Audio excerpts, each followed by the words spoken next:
예. 오늘 개헌을 해야 되는 이유 모르신 분 계시나요? 반드시 해야 되는 거는 아시죠?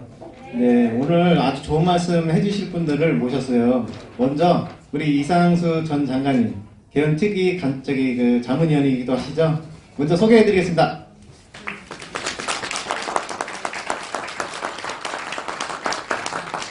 네.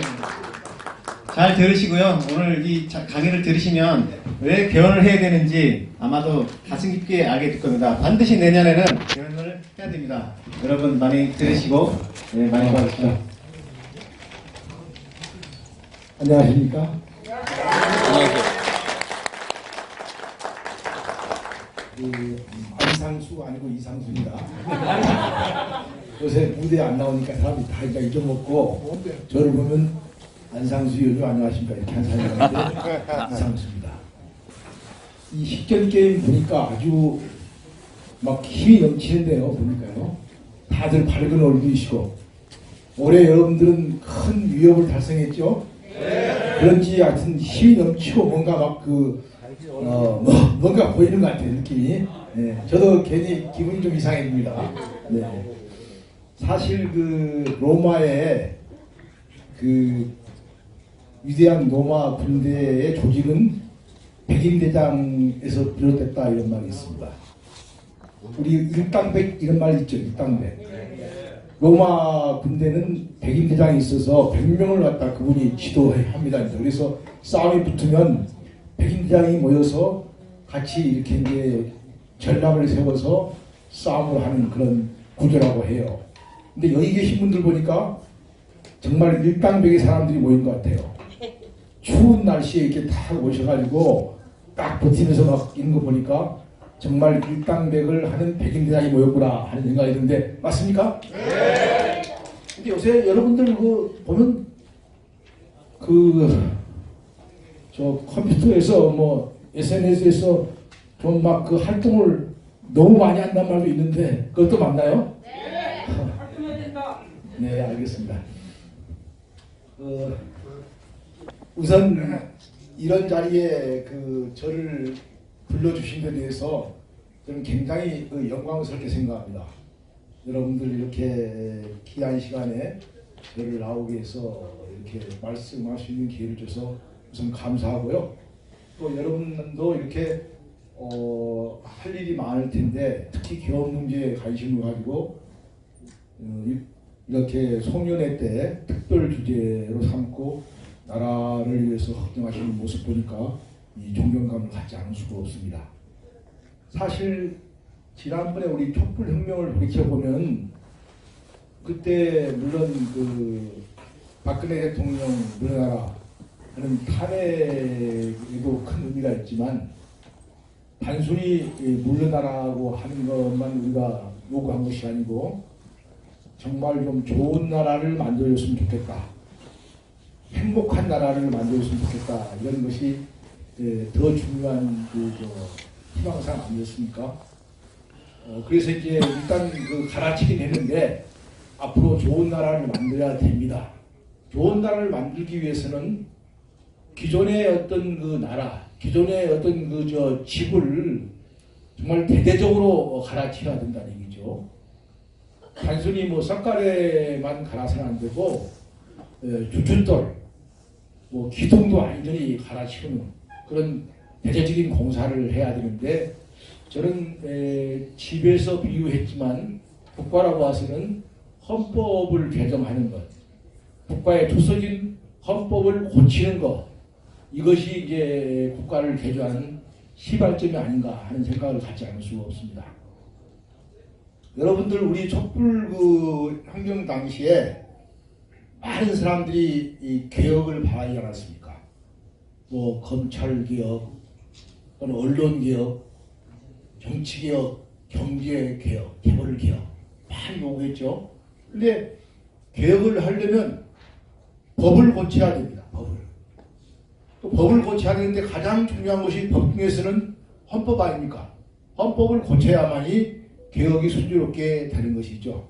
헌법 개정은 그런 의미에서 개혁의 가장 중요한 기본이다 하는 말씀을 드리지 않을 수가 없어요. 그 자동차로 비교하면은 우리 문재인 대통령이 이제 운전대에 앉았지 않습니까? 운전사는 아주 잘 뽑은 것이죠.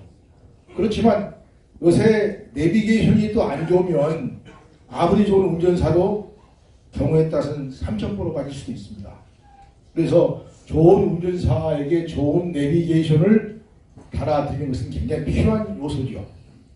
그런데 이제 오해 없기를 바라는 것이 우리 문재인 대통령은 이제 나름대로 5년 동안 이 법 체계 하에서 집권하셔가지고 이제 정치를 하셔야겠지만 5년 후에 계속 그 문재인 대통령의 정치 이념을 승계해가지고 펴나가는 그런 그 제도적인 틀을 만들려면 헌법을 개정해 놔야 됩니다. 만일에 문재인 대통령께서 이것을 해놓고 하시면 가장 큰 위협을 달성하고 하시는 것이다. 이런 말씀을 드리지 않을 수가 없어요. 저는 그래서 여러 가지 이제 뭐 개혁 과제를 달성하시겠지만 꼭 임기 중에 개헌을 하고 가시기를 바라는 그런 마음에서 우리는 이제 그 많은 기대를 갖고 있죠. 여러분들 그 개헌을 왜 해야 되느냐 하는 문제를 한번 생각해 볼 필요가 있습니다. 크게 한 세 가지를 얘기할 수 있겠는데요. 지금 우리나라의 그 대통령제는 재앙적인 대통령제라고 할 정도로 권력이 한 사람한테 집중되어 있다고 합니다. 권력이 그 분점되거나 이렇게 되어 있지 않고 혼자 하는 것이죠. 그래서 이제 권력을 좀 분점시키는 것, 분권과 협치가 중요하지 않느냐 이런 얘기가 나오는 것이죠. 그래서 흔히 이제 분권할 때는 수평적 분권과 수직적 분권이 얘기가 됩니다.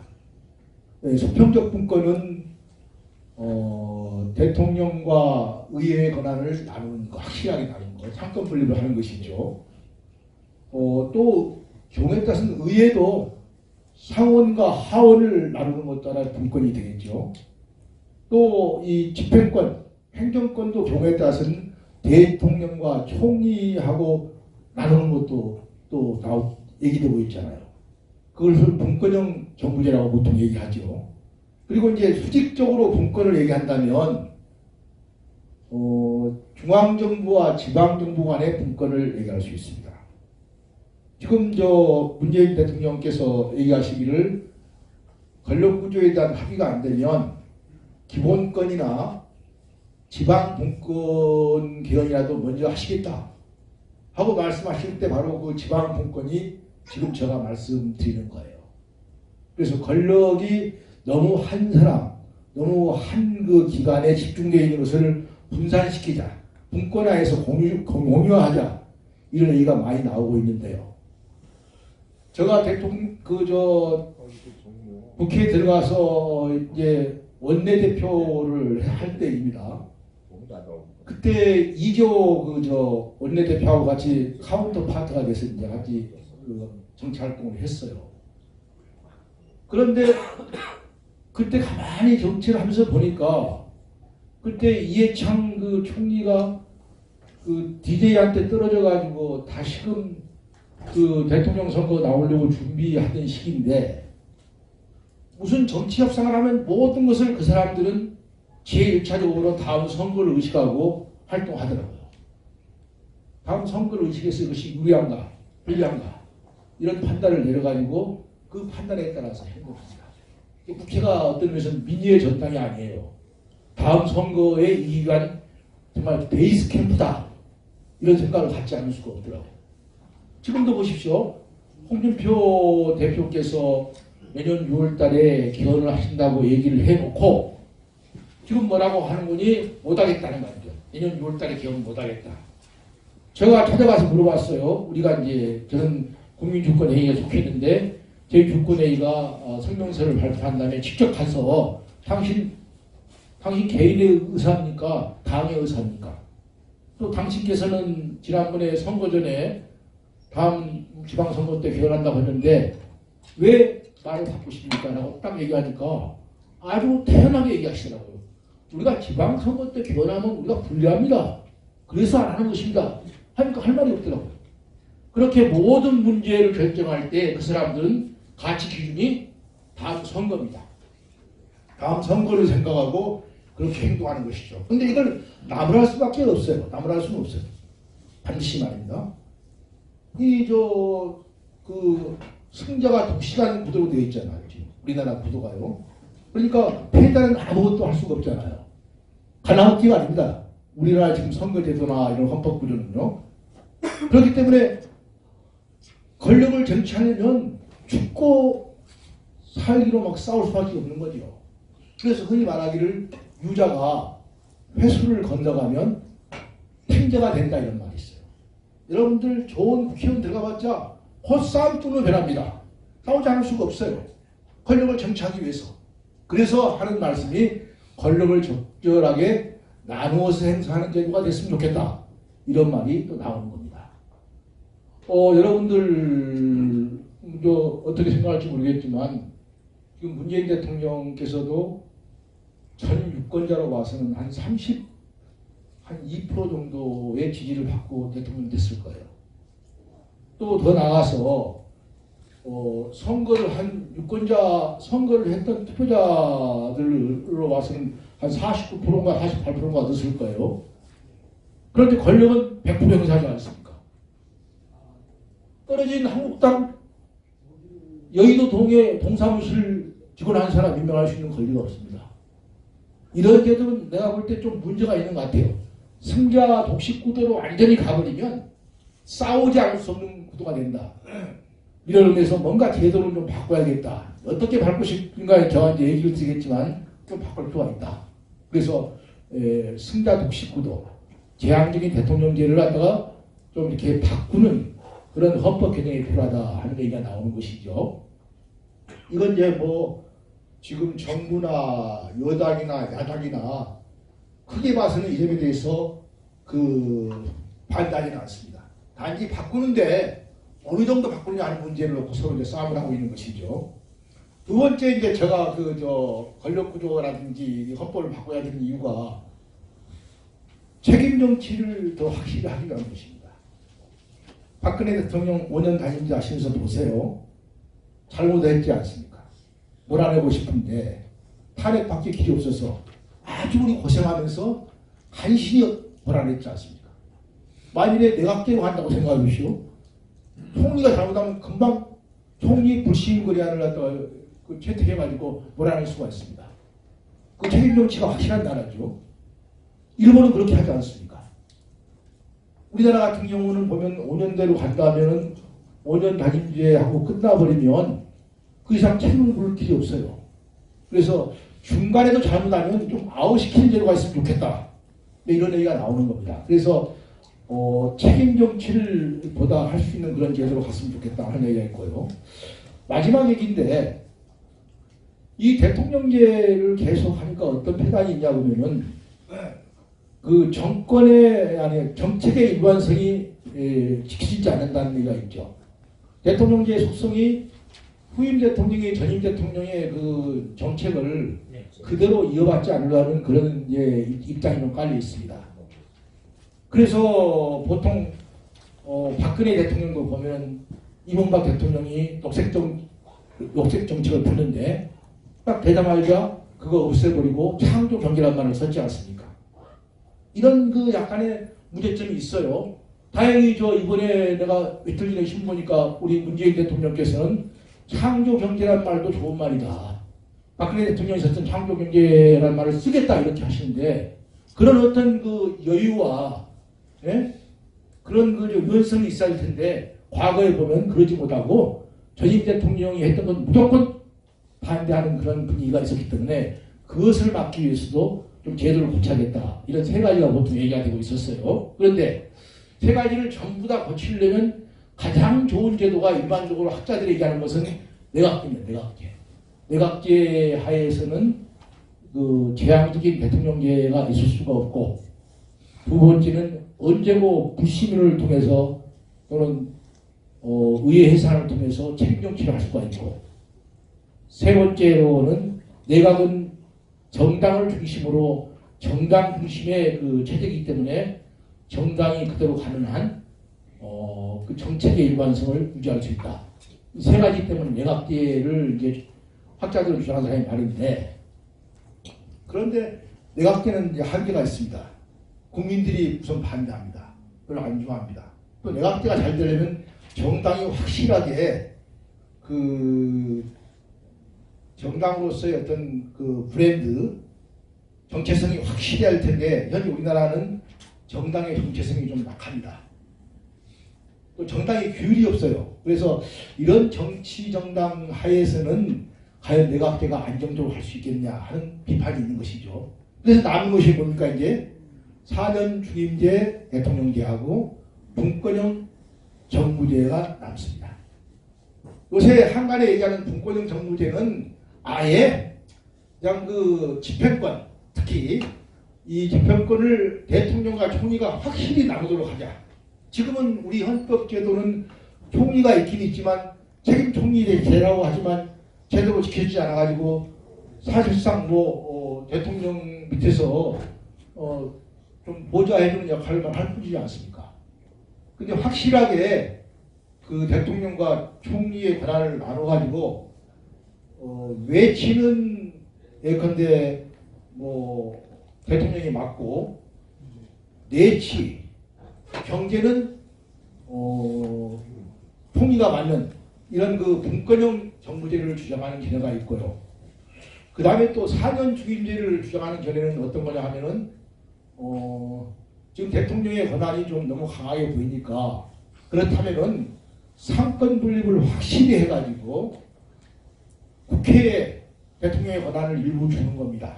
지금 현재 우리나라 제도는 잘 아시겠지만 법률안 제출권, 또 예산안 제출권 이런 거 다 대통령이 가지고 있거든요. 그걸 국회에 주겠다는 겁니다. 또 지방분권을 해가지고 지방정부의 권한은 지방정부에 주고 대통령은 크게 국방, 외교, 안보 같은 것만 하겠다. 미국처럼 말입니다. 이렇게 하고 감사원 같은 기구를 독립기구화 하고 하면 대통령의 권한이 상당히 약화되기 때문에 그렇게 하면서 4년 중임제 대통령제를 하는 것은 바람직하지 않느냐. 한꺼번에 완전히 갈아가지고 이렇게 하는 것은 상당히 위험하다. 이런 의미에서 4년 중임제를 주장하는 사람이 있죠. 그리고 굳이 얘기한다면 지금 현재 대통령께서나 그 밖에 여당에서는 4년 중임제 대통령제를 주장하는 경향이 강합니다.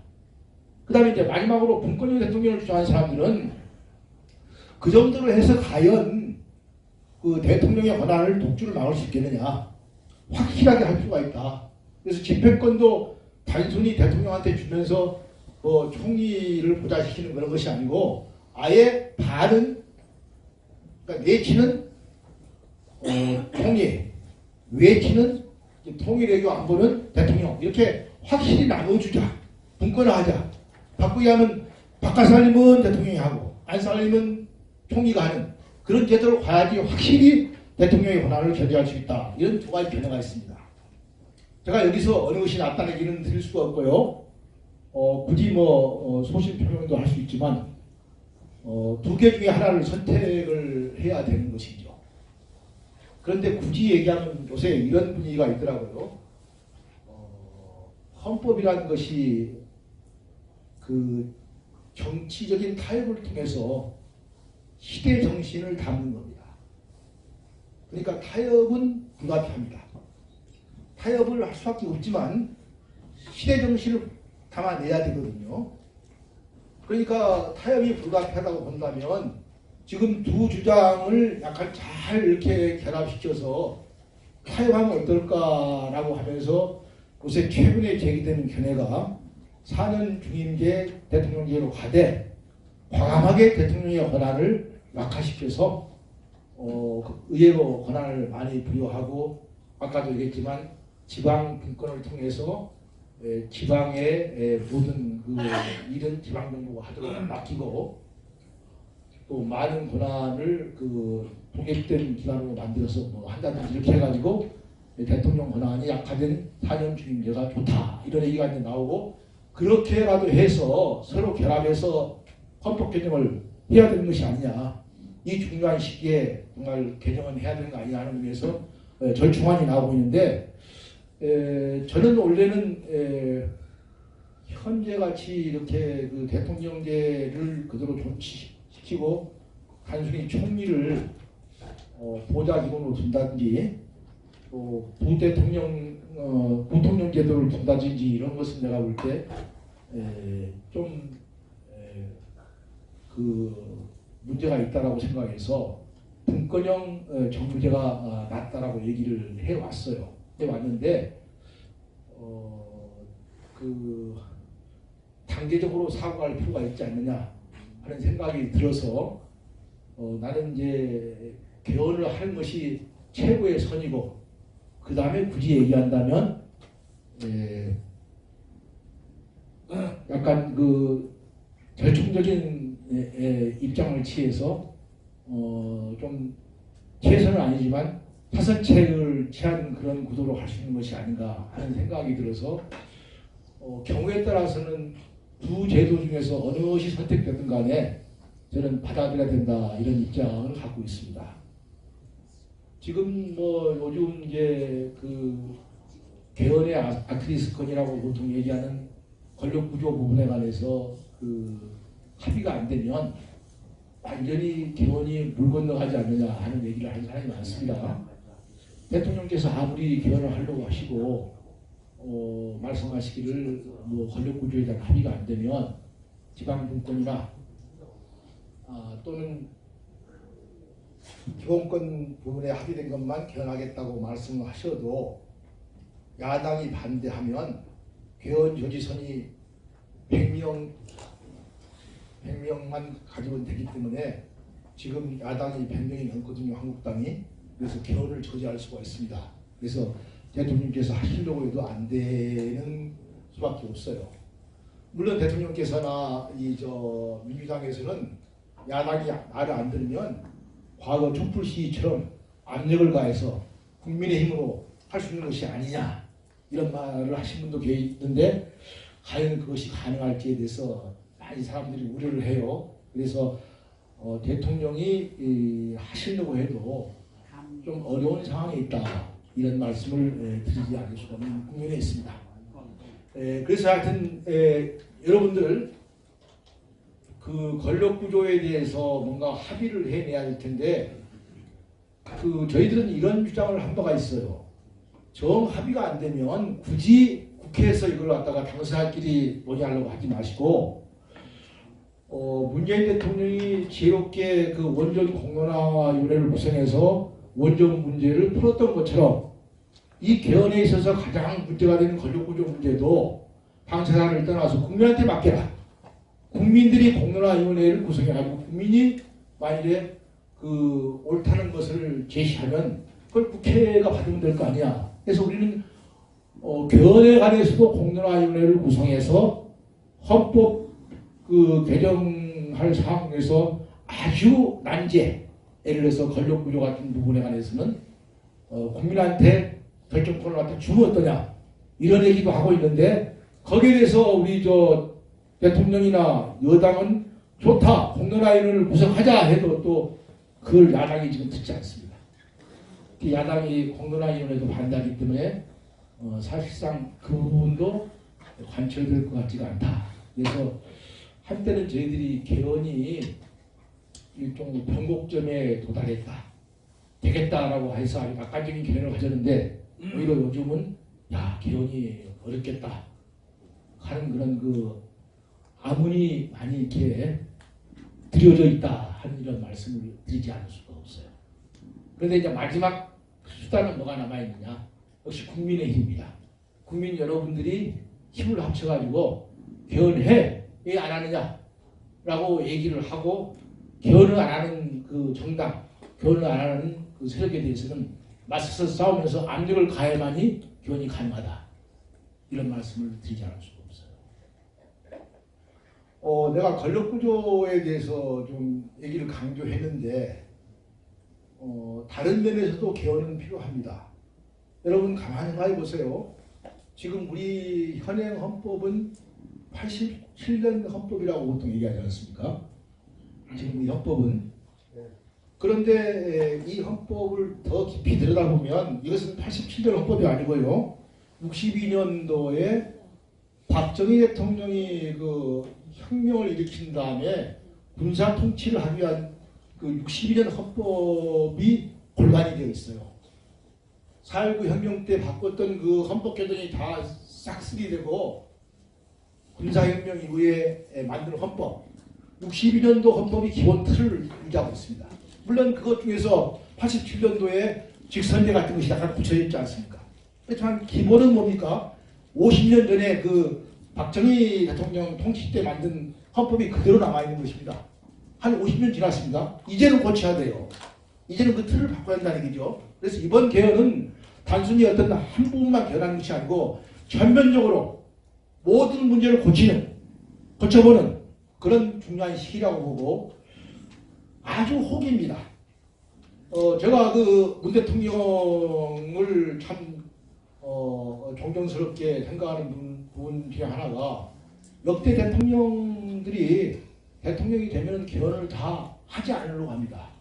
개헌이라는 것이 워낙 그 중요한 이슈이기 때문에 잘못 건드리면 모든 문제가 그쪽으로 이제 다 집중돼 가지고 불에 돼 가지고 정말 새로운 정부가 무슨 일을 하려고 해도 하기가 어려운 상황으로 가기 때문에 개헌을 안 하려고 해요.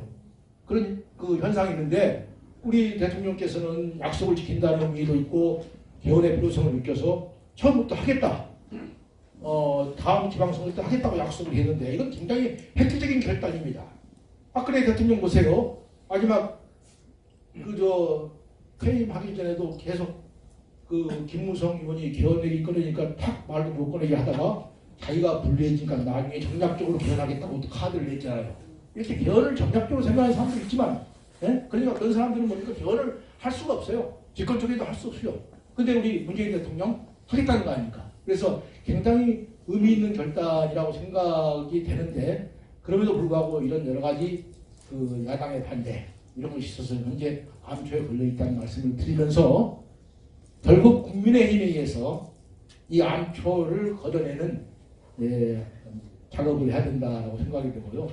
지금 현재 그 시민단체에서는 여러 가지 그 이제 암중 모색을 하고 있는데 아마 1월 달쯤은 국회에 촛불로 띠를 두르는 압력성 집회를 하겠다.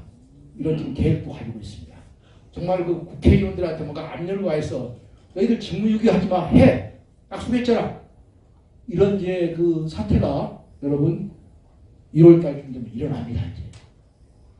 그렇게 말씀드리고 싶고요. 제가 40분 어디까지 할 수 있죠? 얘기를? 그래서 나는 그 얘기를 좀 더 하고 싶은데요. 이제 그냥 주의식으로 하는 것보다도 어떤 의미에서 여러분들이 직접 질문을 하면 답변하고 싶었는데 내가 우선 하나만 더 얘기하고 싶은데 요새 지방분권 얘기 많이 나오잖아요. 지방분권. 예? 그 상당히 지방분권을 해야 된다는 얘기가 많이 나오고 특히 문 대통령께서도 지방분권을 강조하고 있잖아요. 근데 정말 그 필요한 제도라고 생각됩니다. 여러분 세월호 사태 한번 봅시다. 세월호 그 사태 때 그 정말 세월호가 가라앉고 있는데 모든 결정권이 중앙정부에 있기 때문에 보고 기다리면서 다 시간 보냈잖아요. 정말 목포 해경이 만일에 권한을 가지고 판단했으면 더 빨리 판단을 내리고 우리 그 불쌍한 정말 그 우리 학생들 목숨을 구할 수 있었을 거예요. 미국에서요 그 허드슨 강에 그 비행기가 하나 불시착했어요. 이건 실화입니다. 153명인가 탔습니다. 비행기가 가라앉아요. 허드슨 강에 가라앉는데 전부 다 밖으로 나와서 그 비행기 제일 위에 다 서 있어요. 그때 뉴욕의 현장 경찰이 빨리 수습을 해가지고 다 살았어요. 비행기는 가라앉았습니다. 그게 바로 뭐냐 그러면 가장 가까이 있는 정부가 가장 가까이서 알 수 있는 정부가 그 일을 해내는 그런 제도입니다. 우리나라는 그렇게 안 돼 있죠. 가까이서 가장 잘하는 사람들은 뒷전에 있어야 되고 중앙에서 모든 걸 다 통제하는 구조예요. 중앙정부의 결정을 기다리는 그런 제도지요. 안 된다는 것이죠.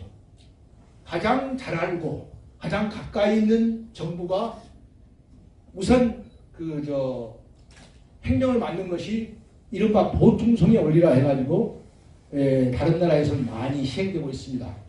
주로 연방제 국가에서 주정부가 먼저 일을 하고 주정부에서 못하면 연방정부가 도와주는 그런 데서 이제 나왔는지는 모르겠지만 우선 지방정부가 먼저 하고 지방정부가 못하는 것만 중앙정부가 도와주는 그런 시스템으로 가야 된다는 것이죠. 지방분권을 해가지고 그렇게 하자는 것이죠. 여러분 어떻게 생각하십니까? 그거 괜찮은 제도죠? 네. 고쳐야 되죠.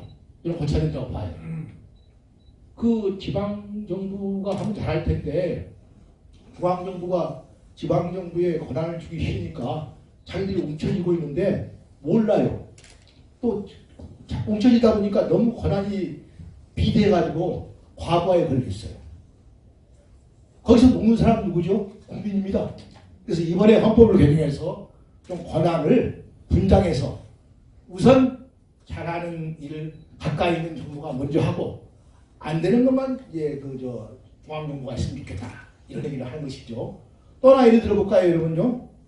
뭐 요새 지방 분권하면서 입법권을 좀 확대 주시하는 얘기를 하잖아요.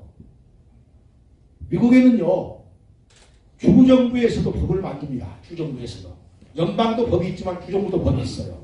그래서 어떤 주에 가면 그 주정부에서 법을 만들어서 그 주정부 사람들을 처벌할 수도 있어요. 우리나라는 그렇게 안 돼 있습니다. 전부 다 중앙에서 만든 법에 의해서만 처벌할 수 있어요. 전라남도에서 예컨대 어느 공원에서 자꾸만 사고가 많이 난다.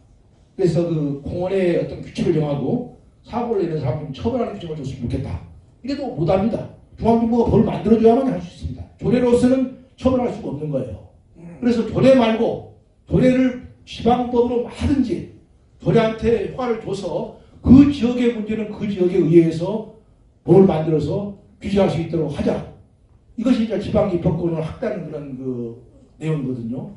저는 그래서 미국의 주정부가 법을 만들어 가지고 주민들한테 규제를 가할 수 있는 것처럼 우리나라도 필요한 상황에 대해서는 지방정부가 법을 만들어서 규제할 수 있으면 어떻게 될까?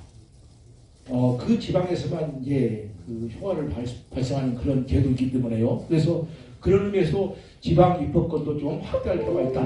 이런 말씀을 드리지 않을 수가 없어요. 제가 가장 먼저 이번에 개헌하는 데 있어서 매력적인 포인트가 뭐냐? 저로서는 딱 하나 있습니다. 제가 제일 원하는 포인트. 국민이 직접 법을 만드는 겁니다. 여러분 생각해 보세요. 지금까지 이런 발상은 국민이 직접 법을 만들어? 갑작스럽죠? 바로 직접민주주의를 도입하자는 얘기입니다. 여러분 법을 고치고 싶은데 그 법을 고쳐주라고 입법청을 하면 국회의원들이 고쳐야 할 텐데 안 고쳐줍니다.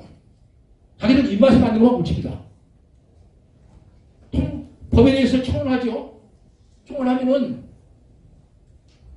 그 국회의원들 좀 신뢰드리기지만 재벌, 언론, 검찰하고 유착돼서 기득권 칼퇴를 형성하고 있어요. 딱 같이 짝짝꿍 해가지고 자기들 마음에 드는 것만 고치죠. 여러분 공수처, 그 비리처 지금 그 선거 때 다 고치겠다고 했잖아요. 신설하겠다고 했잖아요. 아직까지도 공수처 지금 설치 안 되고 있지 않습니까? 그거 검찰이 맡고 서로 짝짝꿍 해가지고 안 고치는 거예요. 그래서 그런 것도 그 안 되면 헌법에서 아예 고쳐버리자는 얘기까지 나오고 있는데 그렇게 법을 통해서 하는 데는 한계가 있습니다. 그래서 이제는 모든 걸 국회에만 맡기지 말고 국민도 필요하면 직접 법을 만드는 제도를 두자. 이런 제도가 있는 거예요. 어떻게 하면 되냐? 만약에 국민 중에서 선거권을 가지고 있는 인구의 한 1% 정도가 발의를 하면 법안을 만들었어요. 그 발의안을 제출하면 국회가 일단 심의를 일정 기간 동안에 하게 해가지고 부결하면 또는 만일에 그 부결하거나 내용을 바꾸면 그거하고 원안하고 같이 국민투표를 붙이는 겁니다. 국민투표에서 만일에 국민의 처음 그 법안이 가결되면은 법이 만들어지는 것이죠. 바꾸기 위하면 국민이 법안을 발의하면 국회에서 심의해가지고 통과시켜주면 좋고 안 되면 국민투표에 붙여가지고 결정한다는 얘기입니다. 이런 멋있는 제도가 있어요. 여러분들 선거법을 고쳐야 된다는 얘기 많이 하잖아요. 정말 고쳐야 됩니다. 선거법. 지금 우리나라 선거법은 어떻게 됐냐 하면요. 승자 69도예요. 투표율하고 투표수하고 비례하지 않습니다. 투표수로 하면은 그 정당이 의석을 한 10석 얻어야 될 텐데 제도가 잘못돼가지고 그 소선거구 제도를 단순 대표제 제도를 두기 때문에 실제로 그 득표율로 하면은 한 10석 얻을 것이 그 제도의 맹점 때문에 한 3석, 2석 얻고 말죠. 그래서 지금 선거법을 개정하는 사람들은 그 득표율에 비례해서 그 의석수를 주라. 이런 비례성의 원칙을 강화시키자. 이런 데 문제를 제기하는데 그것도 국회에서 맡기면 선거법 개정해 주겠습니까? 안 됩니다. 저는 정말 오히려 그런 그 법률은 헌법보다 더 어렵습니다. 더 어려워요. 자기를 다 끌어내놓겠습니까? 그래서 이런 법률은 특히 국민이 법을 만들어서 직접 통과시키는 그런 구조로 가야 된다. 이런 말씀을 드리기 때문에 저는 법률안을 국민들이 발의하는 그런 제도는 굉장히 이번 헌법의 매력적인 규정이다 하는 말씀을 드리지 않을 수가 없어요. 시간이 없어서 제가 그 다른 내용들을 많이 예시해서 말씀드릴 수가 없는데 하여튼 그렇게 이번 헌법은 여러 가지 장점이 많이 있다고 생각을 하시고 거듭 말씀드리지만 최종적으로 대통령께서도 헌법을 개정하려고 했다가 못하는 그런 경우가 생길 때 우리가 대통령께 힘을 실어서 헌법을 반대하는 정치 세력들에 대해서 압력을 가해서 반드시 이번에 헌법 개정이 되도록 우리 다 같이 노력을 해야 되겠습니다. 일단 저 얘기는 끝내고요. 질문이 있으면 받겠습니다. 네. 뭐 혹시라도 질문이 계시면 말씀해 주십시오. 국민이 법안을 발의를 할 수 있고 네. 그리고 소환할 수 있고 국민 투표하는 예컨대 국민의 참정권이 좀 더 보장이 되는 그런 헌법, 다시 말해서 입법부하고 행정부의 권력 분점이 아니라 국민과 국가 권력 기관하고의 어떤 그 분점을 우리가 생각해야 되는 거 아닌가, 어떻게 생각하십니까?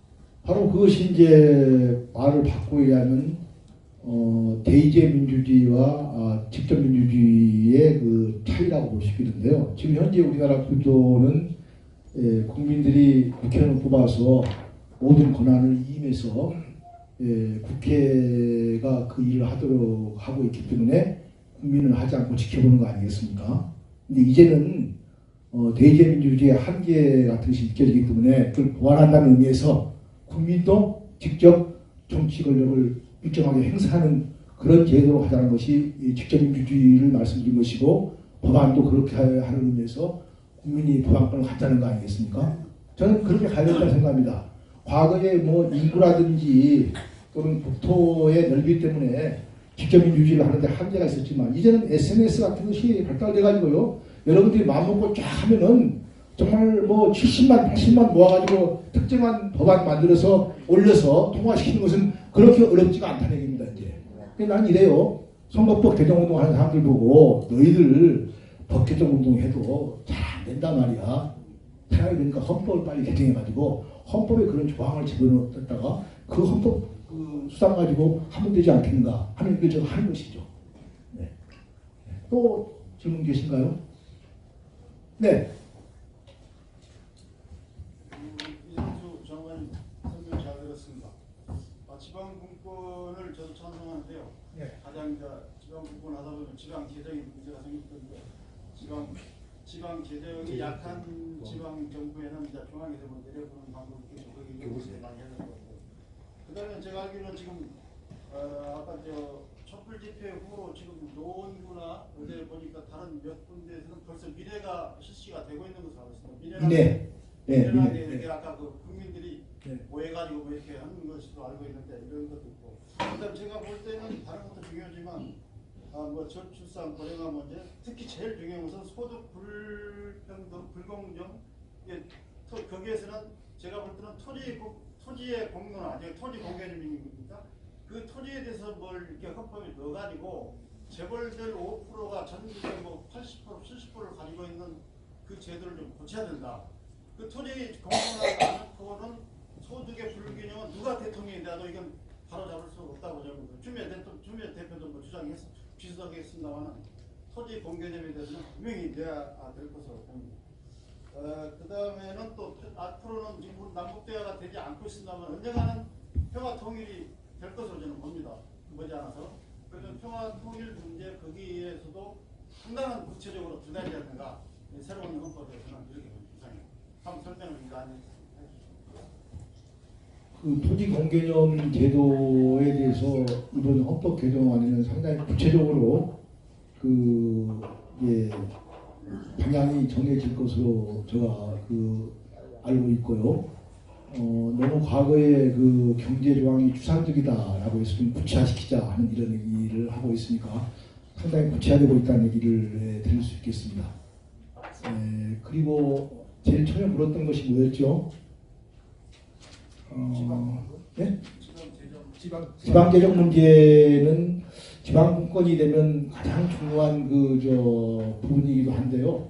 지금 현재 한 8대2의 비율로 국세와 지방세가 이렇게 배분되어 있는데 문 대통령께서는 당신이 집권하는 동안에 한 7대3으로 내리겠다라고 했고 더 바꿔서 이제 지방분권이 확실히 되려면 한 6대4 정도 국세가 6, 지방세가 4 정도로 됐으면 좋겠다라고 이제 생각을 하고 있습니다. 그래서 이 지방분권이 헌법에 명시되더라도 단계적으로 실제로 이제 시행은 돼야 될 것으로 생각이 됩니다. 또 다른 분 또 질문 있으신가요? 네. 네, 서울 송파에 살고 김은한이라고 합니다. 성공에 맞추러 건데요. 저는 이제 지역에서 이런 이야기 듣습니다. 정권이 바뀌었어도 그때 말따는 바뀌지 않았다. 그놈이 그놈이다. 이런 얘기를 하는데 정책의 최고 집행권이 사실 행정의 기초단체라고 이제 집행권을 가지고 있는데 그네들의 복지 부동이나 청렴성, 사실 경찰 조직이 청렴도가 가장 높다고 합니다만 원인을 놓고 보니까 경찰 조직들은 순환 보직 근무를 해요 서로. 근데 지금 지방자치라는 개념 속에서 송파구는 송파구에서 20년, 30년을 끝내야 되니까 이 구정들이 계속 연결이 되고 토착 비리들이 쌓이고 하다못해 국회에서 5억이라는 예산을 가져왔는데 예산을 1억분이 안 쓰고 나머지 다 녹아서 없어지고 특정한테 분배가 되는데 그런 것을 올바로 정책이 중앙정부의 정책이나 집행이 올바로 이루어질 수 있는 그런 행정 시스템에 직접적인 영향을 미칠 수 있는 그런 개헌들, 분권화들이 필요하지 않을까 이렇게 생각을 좀 드는데 그거에 대해서 어떤 좀 보관이 있으신가요? 비슷한 이제 답변이 될 수 있을까 모르겠는데요. 지방 분권이 됐을 때 걱정하는 사람들이 지방자치단체 장이나 지방의원들이 독점적인 권한을 행사하는 그런 문제가 생기지 않겠는가. 그러면 지방정부도 좀 약간 견제하고 균형을 잡아야 되지 않겠는가 하는 문제가 있어서 그건 별개 차원에서 또 지방정부는 지방정부대로 그런 문제를 막기 위한 노력이 아마 추진될 것으로 이렇게 기대되고 또 그렇게 해야 되겠죠. 네? 그래서 오히려 이제 또 약간 다른 문제지만 못 사는 지방은 계속 못 살게 되고 잘 사는 지방은 계속 잘 사는 구조로 가지 않겠는가 해서 지방을 분권화했을 때 지방 간의 균형을 잡는 거 이거 굉장히 중요한 문제라고 생각을 합니다. 그래서 보통 이제 흔히 양원제를 도입해서 상원은 지방정부를 대표하는 그런 의회로서 이렇게 기능하게 해서 지금 미국처럼 상원은 딱 2명씩 아무리 큰 주나 적은 주나 의원이 2사람 아닙니까? 이렇게 2사람이 둔 이유는 상원만큼은 인구가 많은 주, 영토가 큰 주가 그 상원을 지배하는 것이 아니고 균등하게 지배하도록 만들어서 상원에서 지역 정부를 보호해주고 지역 정부의 권한을 갖다 이렇게 강화시켜주는 역할을 하는 그런 시스템도 도입해가지고 지금 말씀하신 그런 문제를 하나하나 정리해 나간다는 입장을 하고 있죠. 답변이 되는지 모르겠지만, 네, 그리고 지금 하나 묻고 싶은데 다음 시간이 이어질 것이고 좀 쉬었다가 하신다고 그러는데 여기서 우선 마치고 또 다음에 북콘서트 할 때 또 기본적으로 얘기할 수 있으니까 여기서 일단 여기서 마치겠습니다. 감사합니다. 예, 저 바로 시작할 거니까요. 이제 세팅 좀 부탁드릴게요. 예, 그리고 아까 선물이 좀 남았잖아요. 네, 선물 나머지 다 드릴게요. 몇 개 남았냐면 머그컵이 어우 많이 남았네. 하나, 둘, 셋, 넷, 다섯. 12개 정도 남았거든요. 자, 나갈 사람은 선물 안 받는 걸로 알고 그냥 나가실 분은 나가세요. 네. 자, 제가 퀴즈 낼 테니까 정답하고 손을 번쩍 들어주세요. 저희가 우리 문재인 대통령 팬클럽 아니겠습니까? 네. 좀 처음에 혹시 여기 성당 다니시는 분 계세요? 자, 첫 번째 문제. 문재인 대통령의 세례명이 뭘까요? 디모테오. 네, 정답입니다. 되게 잘하시네. 자, 네, 디모테오 좋습니다. 자, 그래서 선물이 많이 남았으니까 2개씩 드리도록 하겠습니다. 자, 두 번째 문제. 좀 조용히 좀 해주세요. 네. 자, 두 번째 문제. 동시에 맞춰서 동시에. 문재인 대통령의 생년월일. 자, 정답하고 외치시면 돼요. 문재인 대통령의 생년월일 빨리 검색하시면 되잖아요. 저런 식으로 하면 안 돼요. 자, 손 들고 정답하고 외쳐주세요.